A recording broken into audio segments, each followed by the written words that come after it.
Sudah berapa kali pergantian presiden, pergantian pemimpin, reshuffle kabinet, reshuffle menteri. Tapi tidak ada yang pure untuk membahas keberpihakan mereka terhadap kaum pekerja yang ada di Republik Indonesia. Malah kita mengimpor sebanyak-banyaknya tenaga kerja asing.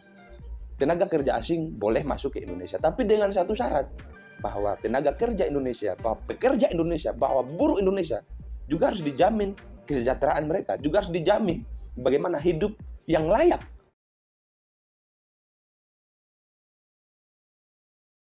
Atas kebijakan yang telah dikeluarkan oleh Menteri Ketenagakerjaan dan juga para menteri yang diduga oleh Presiden KSPI, oleh Said Iqbal, sebagai permufakatan jahat, itu akan ditolak habis-habisan oleh para buruh, oleh para pekerja yang ada di Republik Indonesia. Minimal ada 4 alasan yang dijadikan sebagai dasar utama daripada para pekerja Indonesia, para buruh Indonesia, untuk menuntut belait yang telah dikeluarkan oleh Menteri Ketenagakerjaan. Yang pertama, bahwa berdasarkan kajian yang telah ditempuh, yang telah dilalui oleh para pekerja yang dikomandoi oleh Said Iqbal tadi, bahwa ternyata belait ini mengandung unsur inkonstitusional. Oleh karena istilah batas atas dan batas bawah tidak ada dicantumkan dalam nomenklatur Undang-Undang Ketenagakerjaan. Yang kedua, dalam kajian teman-teman Serikat Buruh KSPI menyebutkan bahwa dalam Konvensi Internasional Labor Organisasi, bahwa upah minimum itu adalah sebagai jaring pengaman. Jadi pengaman kepentingan siapa, menteri tahu.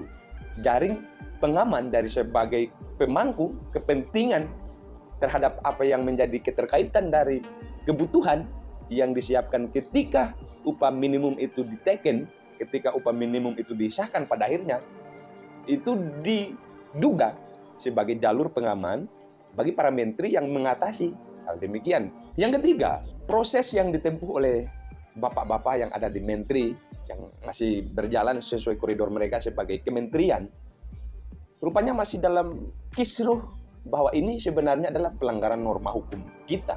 Kenapa? Oleh karena pada hari ini yang menjadi undang-undang yang di atas daripada kebijakan ini itu masih disengketakan di dalam Mahkamah Konstitusi. Nah, artinya undang-undang belait yang dikeluarkan oleh menteri yang sementara diteken ini belum punya payung hukum yang jelas. Karena Undang-Undang Ketenagakerjaan masih diuji materinya, masih diuji formilnya. Sehingga kalau kementerian memaksakan diri untuk sesegera mungkin menghadirkan belait terkait upah minimum 2022, nah ini juga agak patut kita pertanyakan. Belum selesai. Jadi undang-undang yang mendongkrak terhadap lahirnya undang-undang kementerian ini itu tidak punya alas hukum, tidak punya payung. Payungnya masih bermasalah di Mahkamah Konstitusi.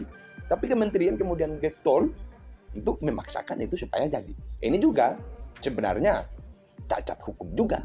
Keempat, adanya batas atas dan batas bawah atas belait yang dikeluarkan oleh kementerian ini, malah tidak ada peningkatan daripada upah minimum yang diperoleh, yang didapatkan oleh kaum buruh. Malah ada penurunan 50%. Nah, artinya negara sedang jauh menuju kepada pelemahan dari pekerja Indonesia kita.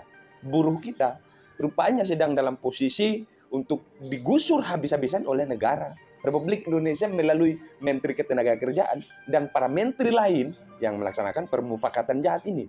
Jadi kalau yang menjadi penilaian dari teman-teman buruh, penilaian dari teman-teman KSPI, bahwa telah terjadi permufakatan jahat sebenarnya antara Menteri Ketenagakerjaan dan para menteri yang terkait, yang membahas, yang terkesan memaksakan adanya upaya untuk segera meloloskan undang-undang terkait dengan upah minimum tahun 2022 ini.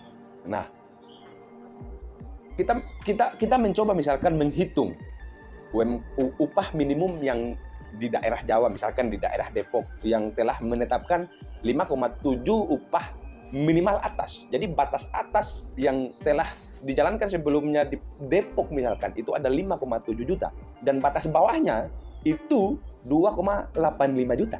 Nah, artinya kita malah kemudian cenderung regresif Jadi apa yang saya sampaikan tadi, bahwa ada upaya yang transenden yang dilakukan oleh bangsa Indonesia melalui menterinya untuk mempresur buruh pada wilayah yang paling bawah. Nah kan, pekerja Indonesia, kita boleh jujur-jujuran, betapa kita tidak dibekali dengan soft skill, sehingga kita kemudian selalu cenderung kerja pada wilayah-wilayah kerja kasar, pada wilayah-wilayah yang tidak kita bisa jangkau dengan adanya undang-undang yang telah diputuskan oleh Kementerian. Nah, dari 4 poin tadi yang menjadi rujukan penolakan dari teman-teman KSPI, itu rupanya dalam bulan-bulan ini kita memang harus terkonsolidasi, terkhusus para buruh, para pekerja yang tersebar di seluruh Indonesia, untuk mengkonsolidasikan diri bahwa ada perlakuan negara terhadap pekerja Indonesia yang tidak berlaku adil. Sehingga 2 juta orang, 2 juta nanti masa aksi yang akan turun ke lapangan untuk menuntut adanya undang-undang, adanya belit kementerian ini, itu patut diselenggarakan dan patut sebagai anak bangsa harus juga kita suarakan, membela kepentingan para buruh. Sehingga buruh Indonesia, buruh kasar, buruh apapun yang ada di Indonesia, bisa mendapatkan hak-hak mereka terhadap apa yang ada di dalam Republik Indonesia. Nah, kalau kita berbicara jauh mengenai Indonesia, khusus buruh, dari 1945 sampai tahun 2021 ini, dan belit itu nanti akan disahkan pada periode awal tahun 2022, tidak ada pun satu kebijakan negara terhadap buruh yang selalu mementingkan kepentingan buruh. Artinya negara tidak punya keberpihakan terhadap kepentingan pekerja kita. Jadi tidak ada dari 1945 sampai 2022 ke depan, itu tidak akan ada kebijakan yang menciptakan nanti pada akhirnya trace-nya tidak punya kesan bahwa ada keberpihakan negara terhadap buruh. Sementara dalam waktu yang bersamaan, negara Indonesia melalui kebijakan selalu mengimpor tenaga kerja asing yang bahkan tidak punya kecintaan terhadap negara kesatuan Republik Indonesia. Nah, dengan kata lain, buruh kita, pekerja Indonesia, itu memang akan mendapatkan benturan yang sangat berat karena dibenturkan dengan para tenaga kerja asing yang siap dibayar mahal meskipun mereka tidak punya kecintaan terhadap Indonesia. Nah, ini kan problem yang harus segera mungkin diselesaikan oleh bangsa Indonesia. Sudahlah, tenaga kerja asing boleh masuk ke Indonesia, tapi dengan satu syarat, bahwa tenaga kerja Indonesia, bahwa pekerja Indonesia, bahwa buruh Indonesia juga harus dijamin kesejahteraan mereka, juga harus dijamin bagaimana hidup yang layak untuk mereka, untuk anak istri mereka. Tiba-tiba kita berpihak terhadap tenaga kerja asing, tapi kita abai terhadap kepentingan para pekerja kita.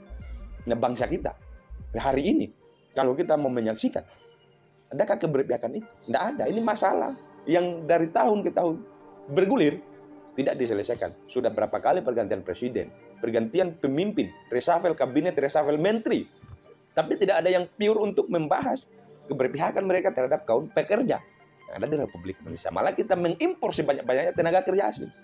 Nah, bagi saya, kita harus memang kemudian mendukung apa yang menjadi langkah yang telah dilakukan oleh KSPI yang ada di Republik Indonesia untuk menjamin adanya keberpihakan negara terhadap pekerja Indonesia.